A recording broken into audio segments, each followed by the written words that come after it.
नमस्कार. आजच्या भागामध्ये आपण बघूया. इथे रागिनी आता पौर्णिमाला म्हणत असते, की "पौर्णिमा, तू माझ्या जखमेवरती मीठ चोळायला इथे आली आहेस का?"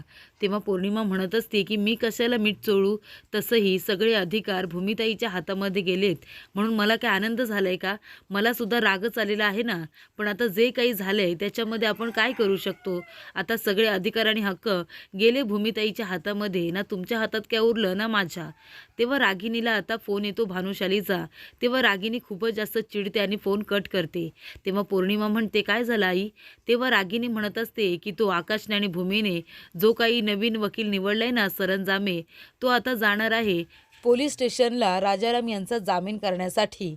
तेव्हा इथे पौर्णिमा म्हणते, "मग आई आता काय करायचं?" तेव्हा इथे रागिनी म्हणत असते, की "आता छोटे-छोटे डाव टाकणं हे बंद करावं लागेल. जर जिंकायचं असेल ना, तर काहीतरी मोठा विचार करायला हवा. मोठा डाव टाकायला हवा," असं रागिनी म्हणत असते.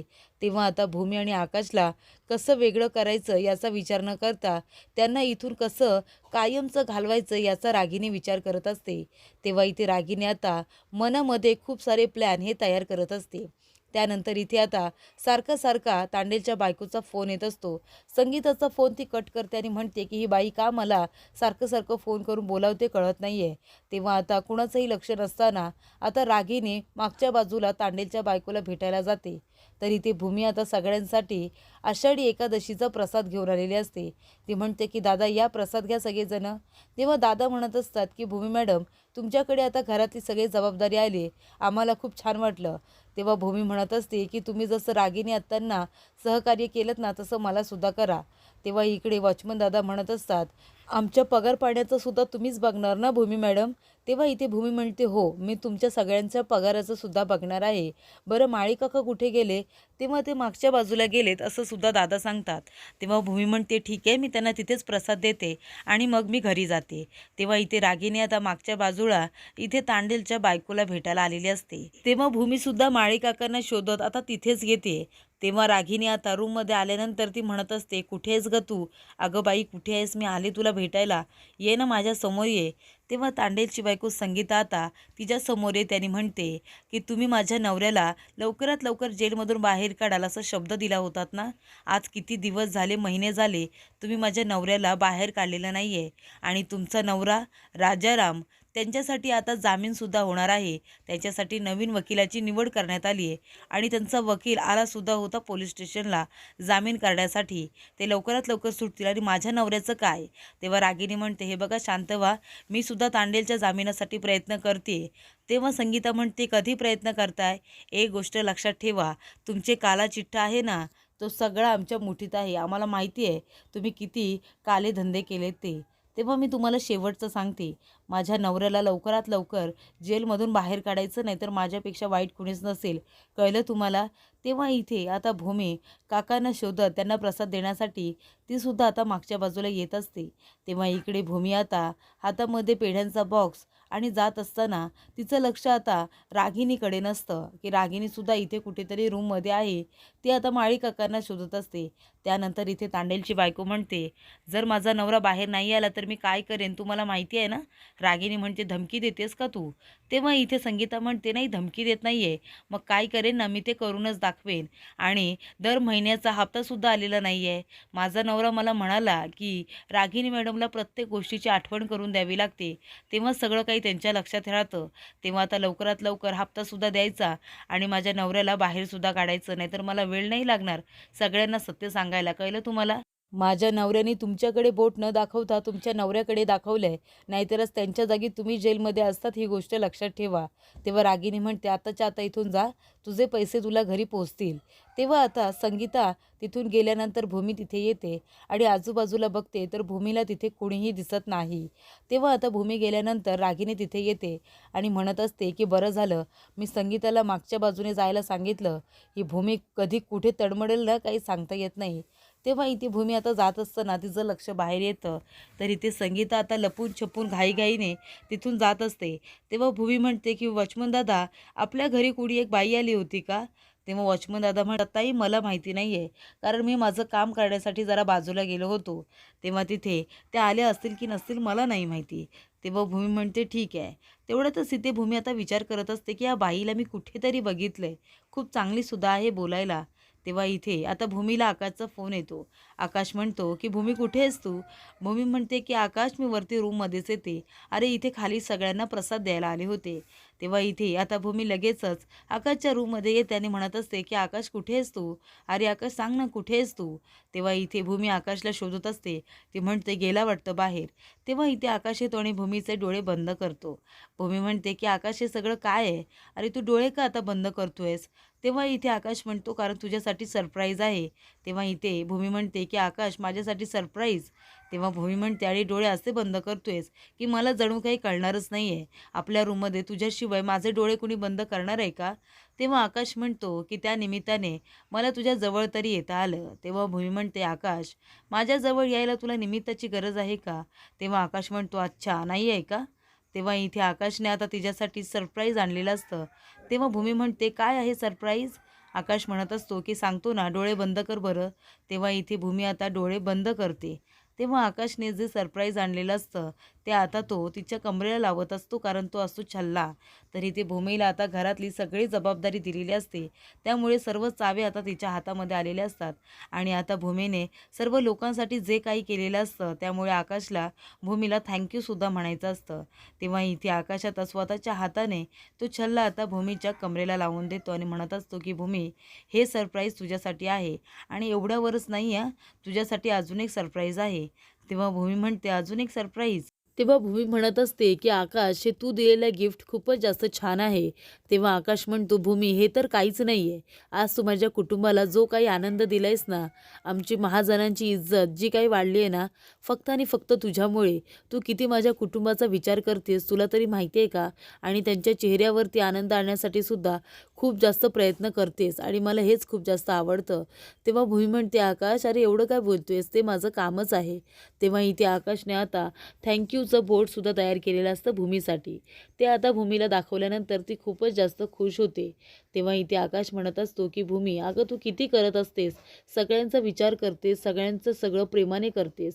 तू या घरची सून आहेस म्हणून सुनेची सगळी कर्तव्य पार पाडतेस आणि मग नवरा म्हणून माझीसुद्धा काही कर्तव्य आहेत की नाही? मग नवरा म्हणून मी माझ्या बायकोकडे लक्ष द्यायला नको का? तिला काय हवं नको ते बघायला नको का? तिचा आनंद कशामध्ये आहे याच्याकडे सुद्धा मला लक्ष द्यायला हवं आहे ना? तेव्हा इथे भूमी म्हणते आकाश तू हे काय बोलतोयस अरे? तेव्हा आकाश म्हणतो की मी जे काय बोलतोय सगळं बरोबरच आहे. भूमी तू प्रत्येक वेळेला घरातल्या लोकांचा विचार करतेस, स्वतःचा विचार तू कधी करतच नाहीस. मग नवऱ्याने तरी बायकोचा विचार करायला हवा ना? फक्त मीच नाही तर जगातल्या सगळ्या नवऱ्यांनी आपल्या बायकोचा विचार करायला हवा. तेव्हा भूमी म्हणते हो ना, की तुझ्यासारखा नवरा मिळायला सुद्धा भाग्य लागतं. तेव्हा इथे आकाश म्हणत असतो की सगळे नवरे जर माझ्यासारखे झाले ना, तर सगळ्यांचे संसार किती सुखाचे होतील ना, कुणीही दुःखी राहणार नाही, सगळे सुखी होतील आपल्यासारखे. तेव्हा इथे भूमी म्हणते हो ना आकाश. तेव्हा आकाश म्हणतो की मला आयुष्यभरासाठी तू मला अशी माझ्याबरोबर हवी आहेस. तुझे लाड पुरवायला, तुझ्यावरती लक्ष ठेवायला, तुझी काळजी घ्यायला मी आहे ना. तेव्हा इथे भूमी खूपच जास्त खुश होते. आकाशला मिठी मारते आणि म्हणते की आकाश म्हणजे बघ ना, बरं झालं योग्य वेळी मला कळलं की माझं तुझ्यावरती किती प्रेम आहे आणि मी तुला माझ्या प्रेमाची कबुली दिली. जर माझं लग्न तुझ्याबरोबर झालं नसतं तर एवढा काळजी करणारा, माझ्यावरती एवढा प्रेम करणारा नवरा मला मिळालाच नसता.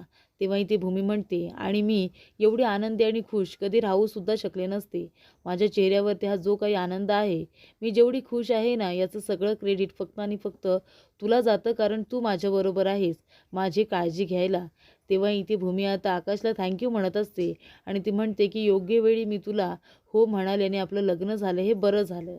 तेव्हा इथे आता आकाश भूमी दोघेही खूप इमोशनल झालेले असतात. तेव्हा इथे मानसी म्हणते की आजी तुम्ही गोळी घेतलीत का? तेव्हा इथे आजी म्हणत असतात हो गं बाई गोळी घेतली. तुझी ताई दिल्याशिवाय राहणार आहे का मला गोळी? तेव्हा पौर्णिमा म्हणत असते मी सुद्धा कोमट लिंबू पाणी आज सकाळ सकाळ प्यायलेले आहे. तेव्हा आजी म्हणतात, ते सुद्धा तू स्वतःच्या हाताने घेतलं नसशील गं बनवून, तुला तुझ्या बहिणीने बनवून दिलं असेल. तेव्हा पौर्णिमा म्हणते, आता ते मला माहिती नाही आहे, पण मी सकाळी उठून आले तर डायनिंग टेबलवरती इथे आता कोमट लिंबू पाणी होतं आणि ते मी सुद्धा प्यायलेले आहे. तेव्हा इथे आजी म्हणतात, अगं पौर्णिमा, तू सुद्धा या घरची सून आहेस ना, मग तू सुद्धा या दोघींना मदत करत जा ना. तेव्हा मानसी म्हणते की पौर्णिमा आणि मदत, ते लिंबू पाणीसुद्धा आहे ना, मीच तुझ्यासाठी ठेवलं होतं पौर्णिमा, कळतंय का? तेव्हा इथे पौर्णिमा म्हणते, हां मग ठीक आहे ना. आणि आजी, तसेही सगळे हक्क आणि अधिकार तुम्ही भूमिताईला दिलेले आहेत. मग सगळी कामंसुद्धा भूमिताईने केली तर कुठे बिघडलं, बरोबर की नाही? तेव्हा भूमी म्हणत असते की पौर्णिमा, अगं तू कुणाशी बोलतेस याचं तरी जरा भान ठेव. अगं आजीशी बोलतेस ना तू. एक काय, 2 कामं मी जास्त करेन, पण मोठ्या माणसांजवळ तू असं बोललेलं मी खपून घेणार नाही, कळलं ना तुला? तेव्हा आजी म्हणतात, भूमी जाऊ दे ना. अगं ज्या लोकांना सांगायचं त्या लोकांची समजण्याची तेवढी ताकद असते. अशा लोकांसमोर बोलायचं असतं का? बरं रागिनी कुठे आहे? ती नाही आली का नाश्त्याला? आणि आकाश आणि अथर्व कुठे आहेत? तेव्हा भूमी म्हणते की आकाश आणि अथर्व दोघे जण बाहेर गेलेले आहेत आणि आत्यांना मी दिलाय निरोप, त्या येतच असतील. तेव्हा इथे आजी म्हणत असतात, अगं रागिनीला सांग तू की आता योग्य वेळी येऊन नाश्ता वगैरे करत जा म्हणून. आता तिला सुट्टी दिली आहे ना, मग तिने आराम करायला नको का? आणि खाऊन पिऊन सुद्धा घ्यायला हवं अगदी वेळेवरती. तेव्हा इथे आता भूमी म्हणते की आजी तुम्ही काळजी करू नका, मी आत्यांना बघून येते. तेव्हा इथे संगीताचा फोन आलेला असतो. तेव्हा रागिनी म्हणत असते की संगीता, अगं बाई तुझे पैसे पोचतील, मी माणसाला पाठवते पैसे घेऊन, पण तू आता सारखा सारखा मला फोन करू नकोस, कळलं ना? फोन ठेव बरं, तुझे पैसे तुला आता घरी येऊन पोचतीलच. तेव्हा इथे भूमी म्हणत असते की आता हे सगळं काय चाललंय तुमचं? तेव्हा रागिनी खूपच जास्त घाबरते. तिला असं वाटतं की भूमीने आता सगळं बोलणं ऐकलंय की काय?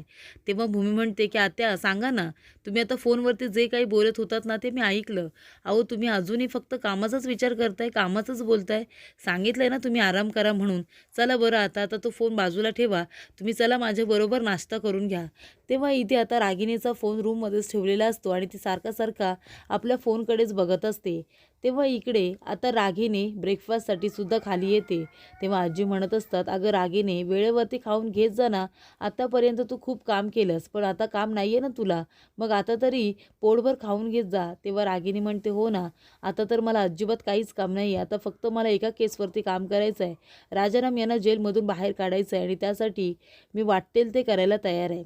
तेव्हा इथे आता भूमी राजाराम काकांना बाहेर काढण्यासाठी खूपच जास्त एफर्ट्स घेते, हे सगळ्यांनाच कळत असतं. तेव्हा इथे आकाश येतो आणि म्हणतो की तुमच्या सगळ्यांसाठी एक सरप्राईज आहे. आणि इथे आकाश आता राजाराम काकांना जामिनावरती सोडून घेऊन येतो. तेव्हा इथे राजा काकांना बघितल्यानंतर सगळेजण खूपच जास्त खुश होतात. इथे आजी तर म्हणतात की राजाराम, आलात का तुम्ही? तुम्हाला बघून खरंच खूप छान वाटतंय. तेव्हा इथे आता रागिनी आपल्या जागेवरतीच उभी राहिलेली असते. तेव्हा इथे आजी म्हणत असतात, अगं रागिनी असं काय करतेस? अगं बघितलंस का, राजाराम आले, जा त्यांना जाऊन भेट चल. तेव्हा इथे आता रागिनीला खरं तर मनातून खूपच जास्त राग आलेला असतो, पण ती चेहऱ्यावरती असं दाखवत असते की राजाराम यांना बघून तिला खूप आनंद झालेला आहे. तेव्हा इथे रागिनी म्हणते की राजाराम, अहो कसे आलात तुम्ही? तेव्हा इथे आता रागिनी जाते पुढे आणि राजाराम काकांना विचारपूस करत असते. ती म्हणते की खूप हाल झाले ना हो तुमचे, तुम्हाला इथे बघून मला किती आनंद झालाय मी काय सांगू.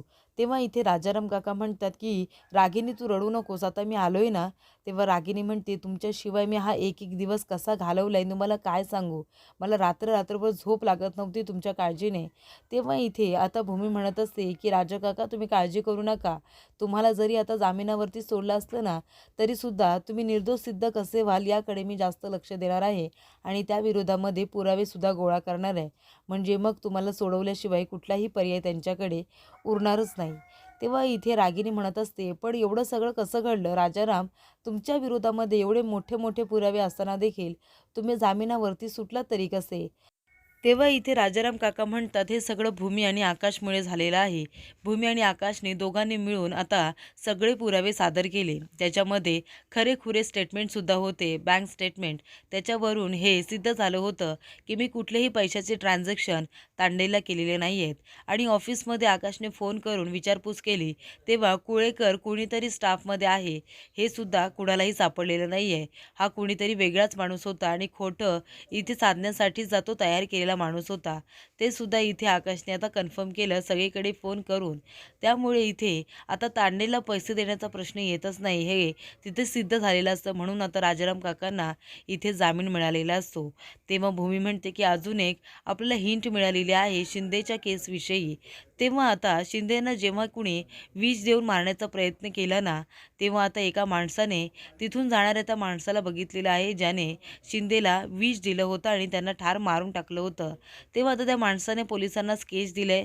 ते स्केच उद्यापर्यंत येईल आणि तो गुन्हेगार कोण आहे, खरा गुन्हेगार ज्यांनी इथे शिंदेला सुद्धा मारलं आणि बॉम्बस्फोट हे प्रकरण घडून आणलं होतं, तो सुद्धा सगळ्यांच्या समोर उद्याच असेल. तेव्हा इथे रागिनी म्हणते आता मलाच काहीतरी करायला हवं जेणेकरून राजाराम कधीही जेलमधून सुटणार नाहीत. तर पुढील भागामध्ये आपण बघूया इथे आता रागिनी अभि आणि पौर्णिमाला म्हणत असते की तुम्ही दोघंजण माझ्याबरोबर राहा, आपण तिघंजण या घरामध्ये वर्चस्व करू, तुम्ही दोघंजण आणि मी, आणि इथे आकाश आणि भूमीला आता कायमचं इथून दूर पाठवूया. तेव्हा इथे रागिनी म्हणत असते की आकाश भूमी आत्तापर्यंत तुम्ही आमच्यासाठी खूप काही केलं, आज मला तुमच्यासाठी काहीतरी करायचं आहे. हे आहेत हनीमून पॅकेज, तुम्ही दोघांनी कुठेतरी हनीमूनला जायचं आहे. तेव्हा इथे आता भूमी खूपच जास्त लाजत असते आणि आकाश म्हणत असतो की भूमी हे सगळं काय आहे, तू सांग ना, तुझ्या पोटामध्ये कसं होतोय, फुलपाखरं उडतायत असं होतंय का, असं आकाश म्हणतो.